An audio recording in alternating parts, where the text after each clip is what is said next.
Ako si Maria Clara de los Santos, simbolo ng dalagang Pilipina. Ako ang nag-iisang anak ni Pia Alba at Kapitan Tiago, na tinuturing na pinakamagandang bituin at ang nag-iisang mutya ng San Diego, ang babaeng sinisinta ng Maginoong si Crisostomo Ibarra, ang lalaking tapat sa bayan, walang ibang hinangad kundi kabutihan lamang. O Crisostomo Ibarra, aking sinta, labis akong natutuwa nung nalaman kong hindi ka na ekskomunikado. Ngayon, ay panatag na ang nadarama ko.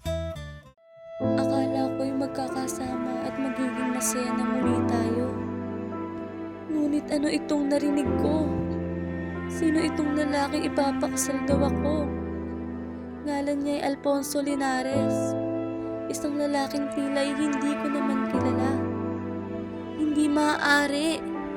Tanging si Crisostomo Ibarra lamang ang mamahalin at pakakasalan ko. Wala akong magawa dahil ama ko na ang nagsabi nito. Pinilit kong ipaglaban pero ama ko ang kalaban ko. Akala ko ito na ang pinakamasakit na hinagpis ko. Ngunit hindi pa pala. Ano itong nabalitaan ko? Patay? Patay na si Crisostomo Ibarra? Patay na ang mahal ko? Hindi maaari. Sabihin niyong nagsisinungaling lang kayo. Maniwala ka, mahal ko. Araw-araw ikaw ay hinihintay ko. Ngunit patawarin mo ako kung nainip ako at sumuko. Patawarin mo ako kung naging mahina man ako. Patawad sa hindi paglaban.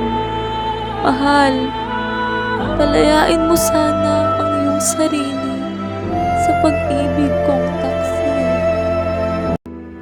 Malamang habang binabasa mo ito, ako'y nasa harap na ng altar ng simbahan na pinangarap nating magsumpaan.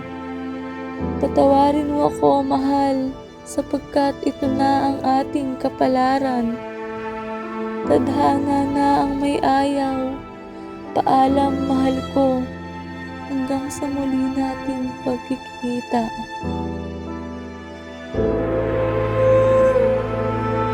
Muli, ako si Maria Clara, kasintahan ni Crisostomo Ibarra, hanggang dulo.